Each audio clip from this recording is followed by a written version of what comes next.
What happens when public humiliation is treated as entertainment? For one young waitress named Clara, a poolside party at a luxury resort turned into her worst nightmare. Soaked, shamed, and surrounded by the cruel laughter of the wealthy elite, she felt completely alone. No one defended her. No one helped her. No one even looked at her with an ounce of sympathy. They just laughed. But they didn't know one man in the crowd wasn't laughing. He was watching. He was waiting, and he was about to bring their entire world crashing down in a way they would never ever forget. Stay with us to hear the incredible true-life story of how one quiet observer delivered the most epic and satisfying justice imaginable. The Azure Sky Resort in Scottsdale, Arizona wasn't just a place, it was a statement. Perched on a sun-drenched hill overlooking Paradise Valley, it was a sanctuary of meticulously manicured cacti, turquoise pools that mirrored the flawless sky, and the hushed, respectful tones of a staff trained in the art of invisibility. For the guests, it was an escape into a world where every whim was catered to. For the staff, it was a tightrope walk of perfect service and emotional suppression. 21-year-old Clara Hayes knew that tightrope better than anyone. By day, she was a nursing student at Scottsdale Community College, her mind filled with pharmacology and patient care protocols.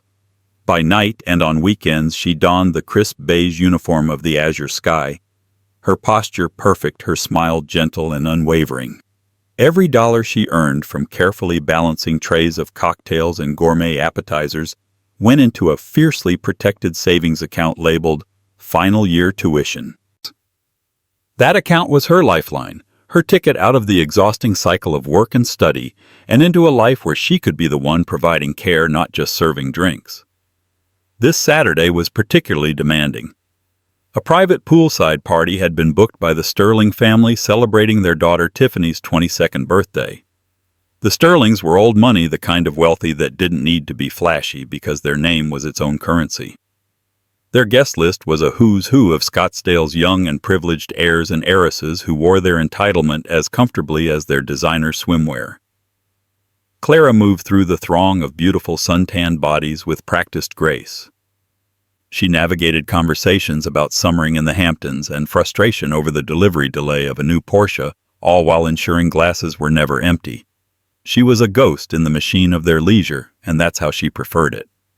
The center of this universe was Tiffany Sterling. She was undeniably stunning with sun-bleached blonde hair and a condescending smirk that she seemed to mistake for a smile.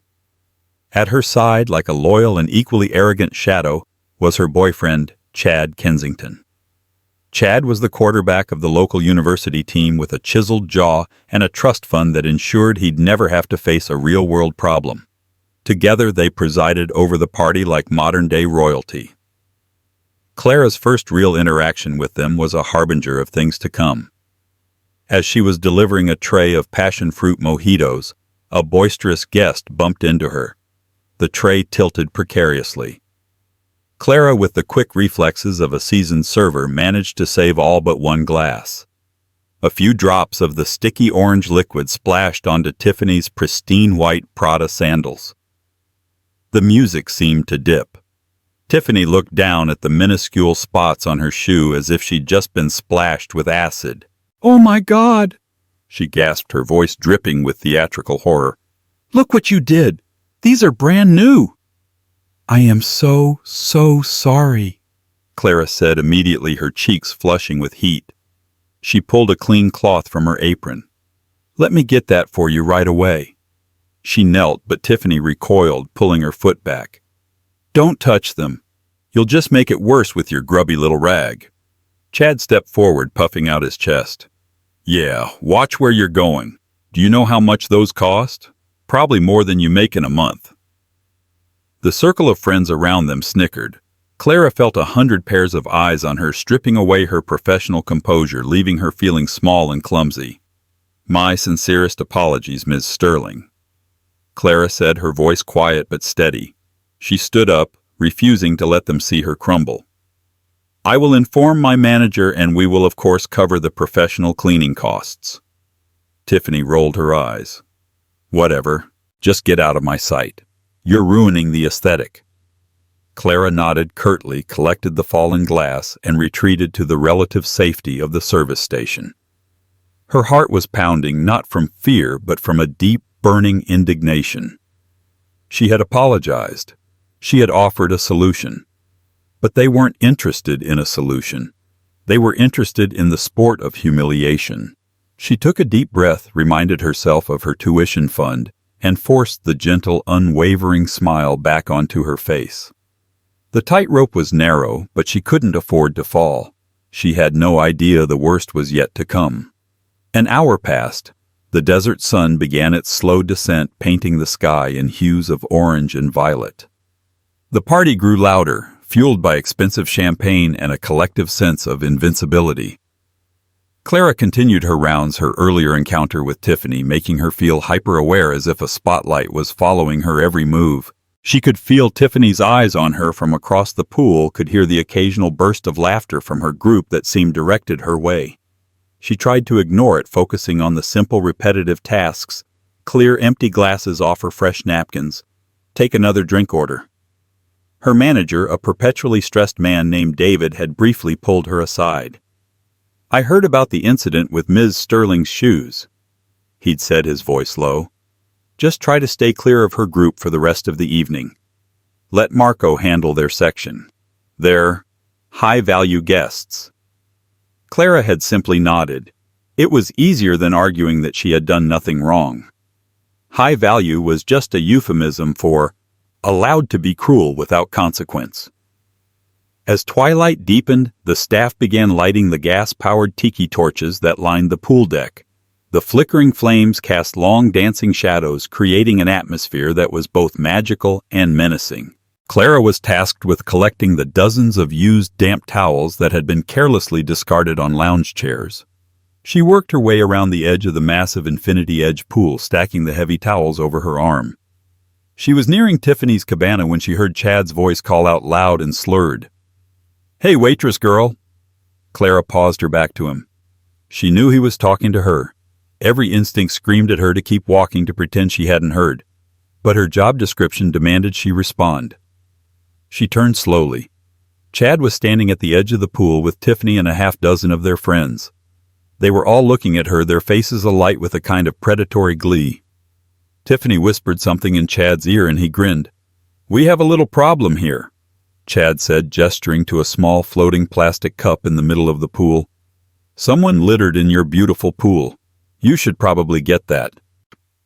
Clara looked at the cup, then back at him. There were long-handled skimmers for this exact purpose leaning against the wall not 10 feet away. "Of course, sir. I'll get a net and have it out immediately." Tiffany let out a sigh that was pure performance. "Oh, that will take forever. Can't you just get it now? It's really bothering me." Her eyes glinted in the torchlight.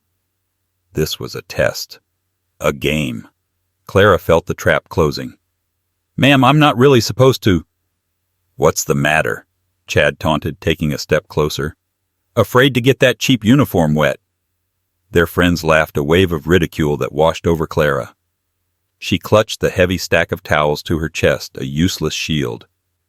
"Sir, I can get you the pool skimmer if you'd like to get it yourself. Otherwise, I will retrieve it for you once I have finished my current task." She tried to keep her voice even professional. It was the wrong move. Her refusal to play their game, her hint of defiance, was like gasoline on a fire. Tiffany pouted at Chad. "She's being so unhelpful, Chatty.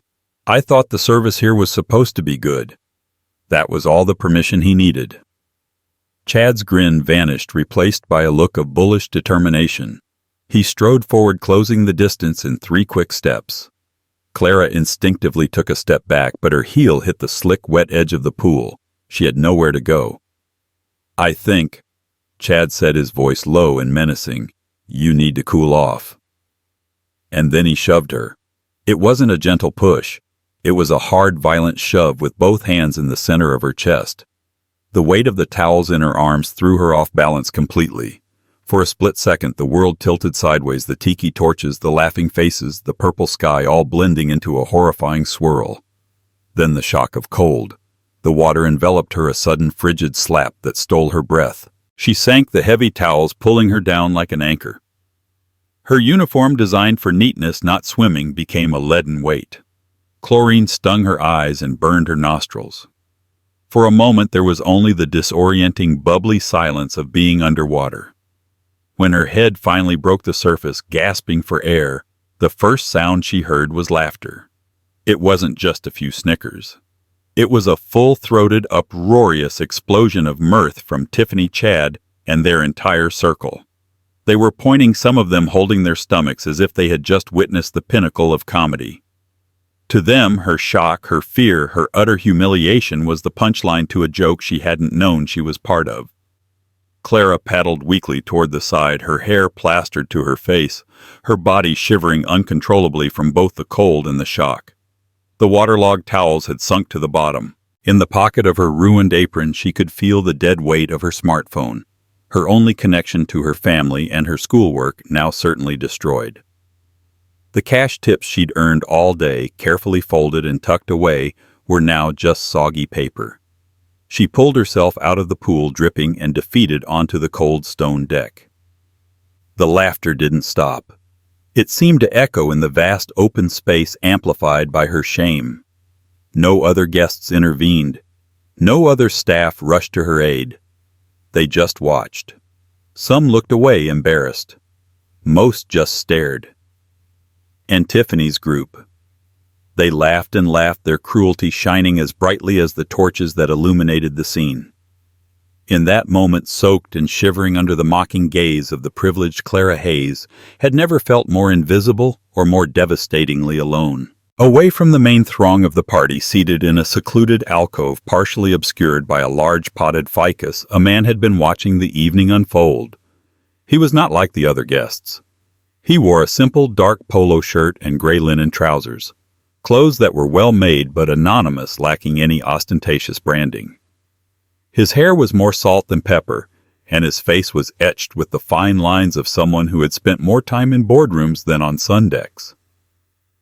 He nursed a single glass of iced water which he hadn't touched for the better part of an hour. His name was Harrison Finch, and to the world, he was a ghost. Finch was the founder and majority shareholder of Finch Hospitality Group, the parent corporation that owned the Azure Sky Resort and over 200 other luxury properties across the globe. He was a billionaire several times over, but his photograph was rarely seen in magazines. He loathed the spotlight, preferring to understand his empire from the ground up. Several times a year he would visit one of his properties unannounced, checking in under an assumed name. Tonight it was Mr. Robert Cole, to observe its operations with his own eyes. He wasn't looking for flaws in the balance sheets. He was looking for flaws in the character of his business. He had noticed the waitress Clara earlier in the evening. He had noticed her because she was good at her job. She was efficient, graceful, and had a quiet warmth that seemed genuine, unlike the practiced hollow smiles of some of the other staff. He saw the way she helped an elderly guest find the restroom and the gentle way she spoke to a child who had dropped his ice cream. She had character. He had also seen the incident with the Prada sandals. From his vantage point, he had a clear view. He saw the guest bump into her. He saw her incredible save preventing a full-blown disaster. And he saw the utterly disproportionate and venomous reaction from the Sterling girl and her brutish boyfriend. He'd noted Clara's professional response, her calm apology in the face of their venom. He was impressed. He was also disgusted by the young couple. He had continued to watch his initial assessment of the party, shifting from a simple observation to a case study in casual cruelty. He saw the whispers, the pointed fingers, the smug looks Tiffany's group cast toward Clara all evening. It was a calculated campaign of intimidation. When Chad Kensington called out to her, a cold knot formed in Harrison's stomach. He knew this wasn't about a cup in the pool. His body tensed. He had grown up with nothing in a rough neighborhood in Detroit. He'd worked as a busboy, a dishwasher, and a night porter to put himself through community college. He knew the sting of being treated as less than human by people who had been born with every advantage. He knew the specific arrogance of people who had never been told no in their lives. He watched the entire exchange. He saw Clara's attempt to de-escalate, to remain professional. And he saw the moment Chad decided to cross the line. When the shove came, Harrison felt a jolt of ice-cold fury, a feeling he hadn't experienced in decades. It was the righteous anger of a man who had built an empire on the principles of respect and dignity, principles that were being desecrated on his own property. As Clara fell into the water, the laughter that erupted was to Harrison the ugliest sound in the world. It was the sound of rot, the sound of a sickness that he would not tolerate within the walls of anything that bore his family's name. He didn't move immediately. He remained in the shadows, a silent, furious observer. He watched as Clara, shivering and humiliated, pulled herself from the water. He watched as the laughter continued unabated. He watched her manager, David, finally scurry over, not to help her, but to placate Tiffany and Chad, his expression one of panicked apology towards the aggressors. David handed Clara a towel and muttered something to her, his gestures clearly saying, "You need to disappear, now." This was the final piece of data Harrison needed. It wasn't just the guests. It was a failure of management, a failure of culture. David was more afraid of losing a wealthy client than of protecting his own employees' basic human dignity.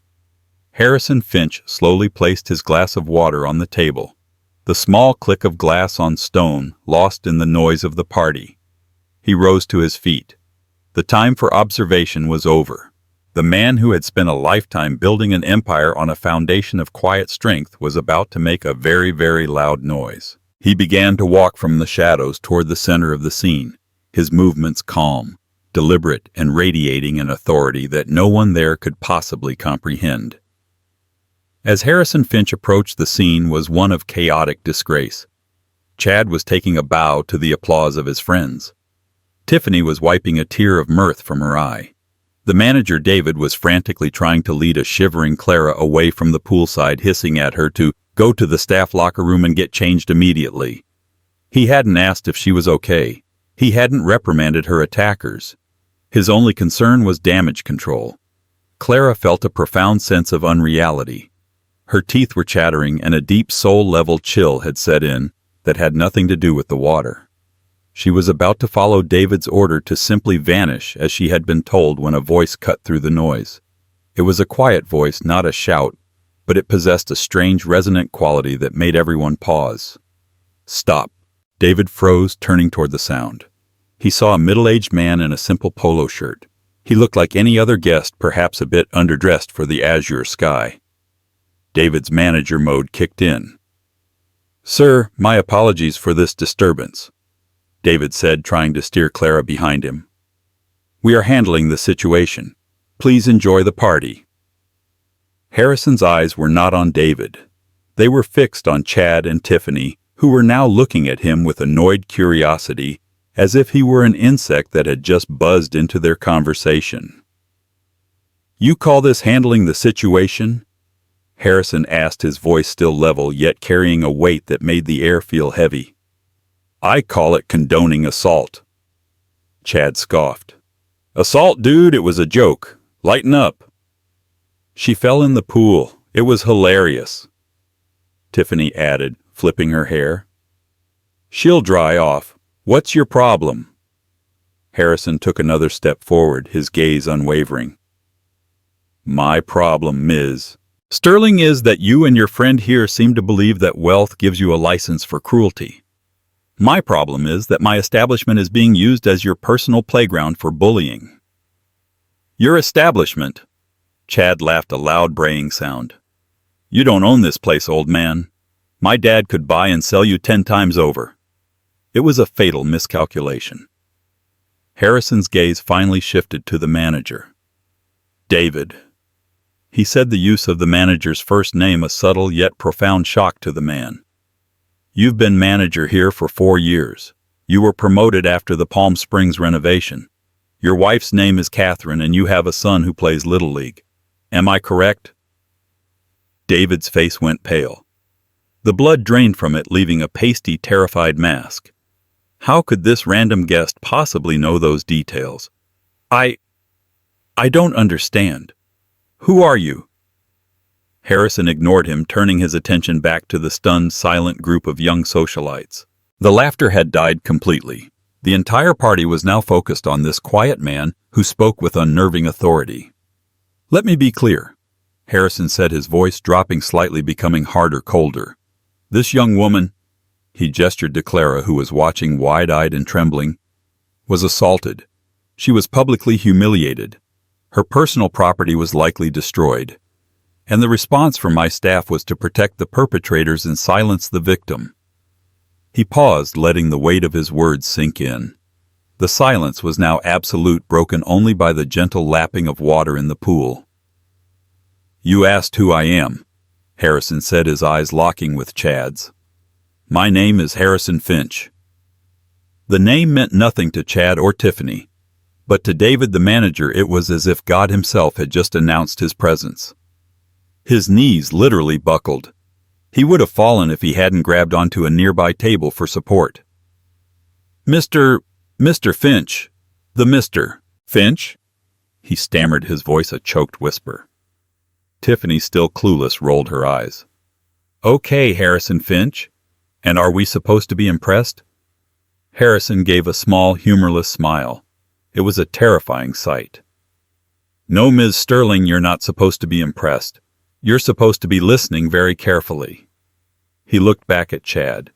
"You said your father could buy and sell me. Your father is Richard Kensington of Kensington Development, correct? The firm that has been desperately trying to win the construction bid for our new flagship resort in Dubai for the last 6 months, the $3 billion contract that would make or break his company for the next decade." Chad's arrogant smirk evaporated. It slid off his face, replaced by an expression of pure, dawning horror. He looked as if he'd been physically struck. "I own this hotel, Mr. Kensington," Harrison said, his voice like chips of ice. "I own the hotel you're staying in. I own the land it's built on. I own the company that signs the paychecks for every single person here, including the manager you just saw groveling before you." He let that statement hang in the air. The crowd of guests who had been watching with detached amusement now looked on with a mixture of awe and terror. They were beginning to understand. They weren't just at a party. They were standing in the court of a king they hadn't even known was present. And as of this moment, Harrison Finch concluded, his gaze sweeping over Chad, Tiffany, and their entire group. "Your party is over." The silence that followed Harrison's declaration was so profound it felt like a physical force pressing down on everyone present. The world had been turned upside down. The bullies had become the judged, and the unassuming man in the polo shirt was the judge, jury, and executioner. Chad Kensington was the first to break his bravado, shattering into 1,000,000 pieces. "No. Wait. Mr. Finch, sir," he stammered, his voice cracking. "It was just a stupid prank. A misunderstanding. I can apologize." "Apologize?" Harrison's voice was dangerously soft. "You think an apology erases this? You think a few empty words can undo the deliberate, malicious pleasure you took in humiliating another human being?" He pulled out his phone, a sleek, unassuming device. His thumb moved with practiced efficiency. "Security, this is Finch. I want the entire Sterling party and Cabana 3 escorted off the premises immediately. Their hotel accounts are to be terminated. Have them pack. They have 30 minutes to vacate their suites." On the other side of the pool, 2 stern-looking security guards who had been standing by suddenly straightened up and began walking purposefully toward the group. Tiffany, seeing her perfect birthday party implode, finally found her voice. "You can't do this. My father is a member of the Azure Diamond Club. He spends hundreds of thousands of dollars here every year." "He did," Harrison corrected her coolly without looking up from his phone. "As of right now, the Sterling family's membership and all associated privileges across the entire Finch hospitality portfolio are permanently revoked. You are all blacklisted. You will not be welcome at any of our properties anywhere in the world ever again." Tiffany's face, a mask of indignant rage, moments before crumpled into disbelief. This was a punishment on a scale she couldn't even comprehend. It wasn't just about this party. It was about her entire social standing. Harrison wasn't finished. He held his phone to his ear. "Get me Richard Kensington's personal cell number." A brief pause. "Thank you." Chad's eyes widened in sheer terror. "No, please don't call my dad. Please, Mr. Finch. I'll do anything. I'll pay for her phone. I'll pay for anything." The phone in Harrison's hand began to ring. He put it on speaker, the sound cutting through the night air. "This is Richard," a confident voice answered. "Richard, this is Harrison Finch." There was a moment of shocked silence on the other end. "Harrison, to what do I owe the pleasure? I was hoping to hear from you about the Dubai project. My team is ready to go." "There is no more Dubai project for you, Richard," Harrison said bluntly. The casual cruelty in his voice was chilling. "The bid from Kensington Development is no longer under consideration. In fact, I'm instructing my legal team to review all existing contracts we have with your subsidiary suppliers. We're cutting ties." "What, Harrison? What is this? What happened?" Richard Kensington's voice was now laced with panic. "What happened?" Harrison explained in a calm, methodical tone, "is that I just watched your son Chad physically assault one of my employees for sport. I watched him and his friends laugh as she was thrown into a pool, humiliated in front of my guests. He then had the arrogance to tell me that you, his father, could buy and sell me." A long, agonized silence stretched from the phone's speaker. "Richard, I built my company on a simple principle: dignity, for our guests and, just as importantly, for our staff. Your son has shown me the character of the Kensington name tonight, and it's not a character I want anywhere near my brand. I am on a plane," Richard stammered, the panic escalating into full-blown desperation. "I'll be there in 3 hours. I will handle this. I will handle my son." "There is nothing to handle," Harrison said, his tone final. "The decision is made. Goodbye, Richard." He ended the call, plunging the scene back into a stunned silence. Chad looked like he had seen a ghost. His entire future, his family's fortune, had just been dismantled in a 90-second phone call because of a stupid, cruel prank. Tiffany looked at him, her expression not of sympathy but of pure disgust and fury. "You idiot," she hissed. "You ruined everything." The security guards arrived, their presence large and uncompromising. "Sir, ma'am," one of them said to Chad and Tiffany. "Time to go." As they were led away, their friends scattered like rats from a sinking ship, avoiding eye contact, desperate to disassociate themselves from the spectacular social explosion. The party was well and truly over. Harrison then turned his attention to David, the manager, who was sweating profusely, looking as if he were about to face a firing squad. "You and I," Harrison said, his voice low and firm, "will be having a meeting in my office at 7 a.m. tomorrow. Be prepared to explain why you should still have a job." David simply nodded, his entire career flashing before his eyes. Finally, the chaos subsided. The onlookers began to disperse, whispering amongst themselves. The reckoning was complete. The powerful had been humbled, the arrogant brought low. And in the center of it all stood Clara Hayes, wrapped in a now dry towel, watching the man who had, in the space of 5 minutes, become her unlikely and terrifyingly effective avenger.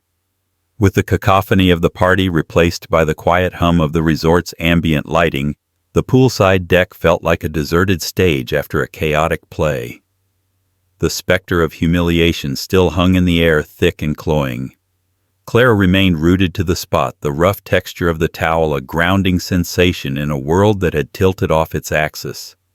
She watched the last of the disgraced guests being escorted away, her mind a maelstrom of fear and confusion.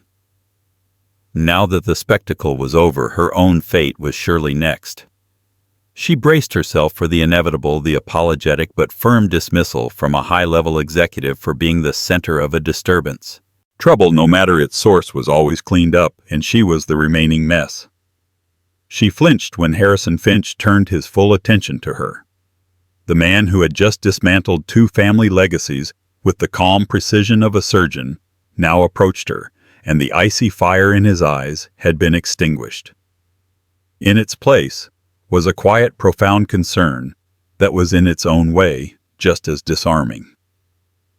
His posture softened the hard lines of authority around his mouth, easing into something more paternal. "Are you all right, young lady?" he asked. His voice, which had boomed with unspoken power across the deck, was now gentle modulated for an audience of one. Clara, still shivering, could only manage a shaky nod. Words felt like foreign objects in her mouth. The sheer whiplash of the last 30 minutes from public laughingstock to the protected ward of this terrifyingly powerful man had left her speechless. "My name is Harrison," he said, sensing her shock. He was reintroducing himself, drawing a clear line between the corporate titan and the man standing before her. "I want to personally apologize for what happened here tonight. The fact that it happened at an establishment bearing my name is a deep personal and professional failure. It will not be forgotten." It wasn't your fault, sir," she finally managed to whisper, her voice hoarse. It was an automatic, ingrained response of a service worker: deflect, de-escalate, take no risks. "On my property, under my watch, everything is my responsibility," he corrected her, his tone leaving no room for argument. "Come, let's get you out of this cold." He guided her not toward the staff exit, but through the main glass doors into the hushed, cavernous lobby of the hotel. The air conditioning was a shock, and she shivered again. He didn't seem to notice or care about the small puddles she left on the polished marble floor. The concierge behind the grand mahogany desk saw them approach, his eyes widening in recognition of Harrison. Before the concierge could even speak, Harrison gave a series of quiet, rapid-fire commands. "Please have Dr. Alcott meet us in the chairman's suite immediately, and have the kitchen send up the chef's signature soup, a pot of chamomile tea, and a light dinner. Also contact the boutique. I need a complete change of comfortable clothes, sweatpants, a warm top, socks, size small. Have it all sent up in 10 minutes. He then led Clara to a private wood-paneled elevator using a jet-black keycard. As they ascended in silence, Clara caught her reflection in the mirrored walls. A pale, drenched girl with mascara smudged under her eyes, wrapped in a hotel towel, standing next to a man who commanded the world with a whisper. The absurdity of it was overwhelming. They stepped out directly into the chairman's suite, a space so vast and opulent it felt less like a room and more like a private sky mansion. Floor-to-ceiling windows revealed a breathtaking panorama of the glittering lights of Paradise Valley. Clara stood awkwardly on the edge of a priceless Persian rug, terrified of dripping on it. "Sir, you really don't have to do all this. I'm fine, truly. I can just go to the locker room and head home." "Please," Harrison said, his voice soft but firm as he gestured to a deep cream-colored sofa. "Sit, and the name is Harrison." He took off his own light cashmere jacket and draped it over her shoulders. It was impossibly soft and radiated a comforting warmth. "No employee of mine is going to be sent home cold, hungry, and in a state of shock after an ordeal like that. Not on my watch." A few minutes later, a kind-faced woman with a doctor's bag arrived. Dr. Alcott was professional and gentle, checking Clara's vitals and ensuring she hadn't been injured in the fall. Her calm demeanor was a soothing balm. Soon after, a trolley arrived laden with fragrant food and neatly folded clothes. Left alone to change in a marble bathroom larger than her entire bedroom, Clara peeled off the wet, ruined uniform and slipped into the soft, warm fabrics. It felt like shedding a skin. When she emerged, a bowl of hot, savory soup was waiting for her. As she ate, the warmth spreading through her, Harrison sat in an armchair across from her, nursing a cup of tea. He didn't pry or push, allowing the silence to be a space for her to recover. "Clara," he finally said when she had finished, his voice thoughtful. "My assistant looked at your employee file. You're a nursing student at Scottsdale Community College." She nodded, the spoon clinking softly against the ceramic bowl. "Yes, Harrison. This was supposed to be my final year. This job. It was for the tuition." The reality of her situation came flooding back. Her phone was destroyed, her saved tips were a soggy ruin, and her job was for all intents and purposes over. The dream of graduating felt as distant as the city lights below. Harrison leaned forward, a distant, shadowed look in his eyes. When I was 19, I was a busboy at a steakhouse in Detroit. I was saving for a business class at the local college. I remember one night a table of wealthy men celebrating some deal were being particularly loud and demanding. As I was clearing their plates, one of them, the leader of the group, stuck his foot out and tripped me, deliberately. He paused, and for a moment he wasn't a billionaire in a penthouse suite, but a 19-year-old boy on a dirty floor. I went down hard. Plates shattered everywhere. Gravy and steak scraps all over my uniform. And they laughed. Just like your tormentors tonight. A big, hearty, cruel laugh. My manager rushed over, saw the mess, and told me the cost of the broken dishes would come out of my pay. He apologized profusely to the man who had tripped me. Clara watched him captivated. She saw a flicker of that old humiliation, an ancient wound that time had not fully healed. No one stood up for me, Clara. No one asked if I was okay. I was just part of the floor they walked on, he continued. I swore an oath to myself that night. If I ever found myself in a position of power, I would be the person I needed in that moment. I would never ever stand by and watch someone's dignity be treated as a disposable commodity for another's entertainment. He met her gaze, his own eyes clear and intense. Tonight, when I watched you, I didn't just see a victim. I saw incredible strength. You maintained your composure. You acted with professionalism. You showed a profound grace under immense pressure. Those aren't the qualities of a waitress, Clara. Those are the qualities of a leader. They are the qualities of an extraordinary nurse. Tears she didn't know she had left began to well in her eyes, not of shame or fear, but of being truly seen. The Finch Corporation has a philanthropic arm, he said, his tone shifting slightly, becoming more purposeful. An educational foundation I started in my late wife's name. She was a great believer in the power of compassionate care. It's called the Evelyn Finch Foundation. He looked at her directly, and the full weight of his next words settled upon her. The foundation's purpose is to identify and support exceptional individuals who are dedicating their lives to that very idea. I believe you are precisely the kind of person Evelyn would have wanted to champion. And so, he continued, the foundation would be honored to provide a full scholarship for your final year of nursing school. This will cover all tuition fees and books. Furthermore, it will provide you with a monthly stipend for your living expenses, sufficient so that you will not have to work. Your only job will be to learn. Clara was stunned into silence. Her mind struggled to process the scale of what he was offering. It wasn't just money. It was a different life, a different future. I can't accept that, she stammered, the words coming out by reflex. That's too much. I haven't done anything to deserve it. You are wrong, Harrison stated with absolute certainty. This is not a gift. It is not a handout, and it is most certainly not charity. Consider it an investment. I am a businessman, Clara. I make my living by identifying assets with high potential for return.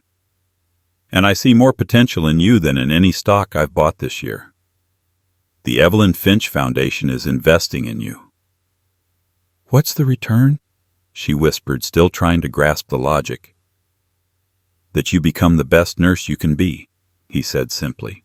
And that one day, years from now, when you are in a position to, you find a way to pay that compassion forward to someone else who needs it. That is the only dividend I will ever ask for. He stood and handed her a simple, elegant business card. This is the direct line to my executive assistant, Maria. She will be in touch tomorrow to handle all the logistics with your college. She has also arranged for a car to take you home tonight, and a new phone will be couriered to you in the morning. Your lost wages and tips have been calculated, and a bonus for tonight's unacceptable events has been added and will be in your account by morning. He walked to the door of the suite, then paused, turning back to her one last time. And Clara, it's important you understand. You no longer work for the Azure Sky Resort. Your employment here is finished. He saw a flicker of panic in her eyes and quickly added, Your official last day was yesterday. Tonight you are the guest of the owner." He gave her the first genuine warm smile she had seen from him. "Go finish your education," he said. "Go be a great nurse." And with that he stepped out, closing the door softly behind him, leaving Clara Hayes standing alone in the quiet splendor of the suite, the echo of his words shaping the first day of the rest of her life. The story of the Saturday night reckoning at the Azure Sky Resort did not fade with the morning sun. It erupted. In the hyper-connected, gossip-fueled ecosystem of Scottsdale's elite, the tale became the social equivalent of a supernova. It started as whispers among the catering staff, then spread to the concierges, the valets, and soon to the guests who had witnessed it. By Monday, you couldn't order a mimosa at any brunch spot in Paradise Valley without hearing a variation of the Finch takedown. The details became grander with each telling. Harrison Finch had descended in a helicopter. He had bankrupted Richard Kensington with a single text message. He had made Tiffany Sterling apologize on her knees. The mythologizing was rampant, but the core truth remained, serving as a chilling cautionary tale for a class of people who rarely encountered consequences. For those at the center of the explosion, the fallout was anything but a myth. It was a brutal, life-altering reality. The Kensington family's world fractured. Chad was summoned home from his university dorm to a scene of funereal silence. His father, Richard, a man who had always radiated power and booming confidence, looked deflated, aged a decade in a single weekend. He didn't yell. In a way that was worse, he simply slid a financial statement across the polished mahogany of his desk and said, "This is what your joke cost us." The numbers were staggering. The loss of the Dubai contract had triggered a confidence clause with their lenders, leading to a cascade of called-in loans and downgraded credit. Chad was forced to watch as his father's empire, the very source of his own arrogance, began to crumble because of his poolside cruelty. His expulsion from the football team was a minor footnote in a much larger story of ruin. His relationship with Tiffany, built on the flimsy foundations of status and mutual vanity, disintegrated in a single toxic phone call filled with screeching accusations, each blaming the other for their shared descent into social oblivion. Tiffany Sterling's punishment was less financial, but perhaps more psychologically devastating. Her world was a delicate web of appearances, and Harrison Finch had set it ablaze. She was exiled from the only environment she knew. When she tried to attend a charity luncheon her mother was hosting, she was met with averted eyes and sudden urgent conversations that sprang up wherever she went. She was a pariah, a living symbol of a catastrophic social misstep. Her banishment from the global network of Finch properties was a particularly cruel blow, as these resorts were the stages upon which her entire life was performed, from winter ski trips in Aspen to summer yacht parties in Monaco. She was trapped in a gilded cage whose door was now locked from the outside. At the Azure Sky, the changes were immediate and profound. David, the former manager, quietly packed his office. His journey to a modest Finch-owned lodge in rural Montana was a humbling odyssey. He traded sweeping desert vistas for dense pine forests and demanding billionaires for down-to-earth families on fishing vacations. His first task wasn't to maximize profit, but to learn the names of his entire housekeeping staff and their children. Harrison Finch's lesson was clear. A foundation of dignity is more valuable than a veneer of luxury. In his place, a new policy distributed to every Finch property worldwide was enacted. The Clara Rule, as it was informally known, was unambiguous. Any verified instance of a guest harassing or humiliating an employee would result in the guest's immediate and permanent blacklisting from all Finch hospitality assets. The message was revolutionary in the service industry: our staff's dignity is not for sale. And Clara. She floated through the first few days in a state of surreal disbelief. She woke up each morning with a jolt of panic, thinking she had missed her alarm for a shift before the blissful reality washed over her. She didn't have a shift. Not today. Not ever again. The money Harrison mentioned appeared in her bank account, a sum so significant it made her gasp. It wasn't just tuition. It was a buffer, a safety net, a tangible representation of freedom. She walked away from the ATM with her receipt, half convinced it was a dream. The newfound freedom was transformative. She could now dedicate herself entirely to her passion. The hours she once spent on her feet balancing trays and enduring condescension were now spent in the library poring over medical texts. In her clinical rotations, a new confidence bloomed. Before she had been hesitant, always conscious of being a student, an apprentice. Now she spoke with a quiet authority, calming anxious patients and earning the respect of the attending physicians. She was no longer just a young woman struggling to get by. She was an investment, a future healthcare professional funded by a belief in her character. She was determined to prove that belief was well placed. A year later, on a bright May afternoon, she stood in her small, tidy apartment holding her diploma. Magna cum laude. The words seemed to shine. She had done it. At that moment, a delivery driver knocked on her door holding an elegant long box. Inside was a stunning bouquet of white lilies. Tucked into the lush green leaves was a small, heavy stock card. There was no corporate logo, just an embossed HF in the corner. The handwritten message was brief, almost stark in its simplicity, yet it carried the weight of her entire journey. Evelyn would have been proud. HF.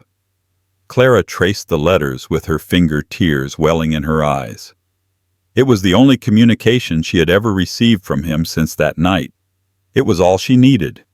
She accepted a position at the Phoenix Children's Hospital, drawn to the most challenging and emotionally demanding unit, pediatric oncology. The ward was a world of heartbreaking contrasts, walls painted with cheerful cartoon animals, surrounded machines that delivered life-altering medicine. It was here that Clara found her true purpose. The grace under pressure Harrison had witnessed became her greatest asset. For parents reeling from a devastating diagnosis, her calm presence was an anchor in a sea of chaos. For children terrified of needles and strange noises, her gentle voice and unwavering smile were a source of comfort. She was the nurse who learned how to braid hair tangled from days in a hospital bed, the one who knew which superhero a 7-year-old loved and could discuss their powers at length, the one who would sit with a child through a painful procedure, whispering, "You are the bravest person I know." She never forgot the promise she made to Harrison Finch, the one unspoken condition of his investment. She lived it every day. She became a mentor for new nursing students, particularly those who, like her, were juggling jobs and struggling to make ends meet. Once a month, she volunteered at a downtown clinic providing care for the city's homeless population. And in her daily life, she practiced a radical kindness toward those in the service industry. She learned the name of her regular barista. She left thank you notes for hotel housekeepers. She once saw a young waiter being berated by an obnoxious customer, and after the customer left, she quietly went over to the waiter, told him he handled the situation with incredible professionalism, and pressed a $50 bill into his hand. She never saw Harrison Finch again. She never needed to. His intervention wasn't a fairy tale rescue. It was a course correction. He hadn't just saved her from a bad night. He had removed the obstacles from her path so she could run toward her destiny. The ripples from that violent splash in the pool had long since calmed, but their effect was a current that now powered her life. It flowed from her into the lives she touched every day. A comforting hand, a steady voice, a quiet act of compassion, a silent, continuous repayment on an investment made in human grace. The story of Clara Hayes is a powerful reminder that our true character isn't defined by our wealth, our status, or our job title. It's defined by how we act when we have power and how we treat those we perceive as having none. Chad and Tiffany had the power of privilege, and they used it for cruelty. Harrison Finch had the power of influence, and he used it for justice and compassion. But the most important power of all was Clara's, the power of resilience, of refusing to be broken by a moment of malice, and of transforming an act of grace into a lifetime of service. This story reminds us that we all have the choice to be a bystander, an aggressor, or a quiet protector waiting in the shadows. In a world full of Tiffany's and Chads, we can all strive to be a Harrison Finch. If this story moved you, and you believe in the power of kindness and integrity, please give this video a like and share it with someone who needs to hear it.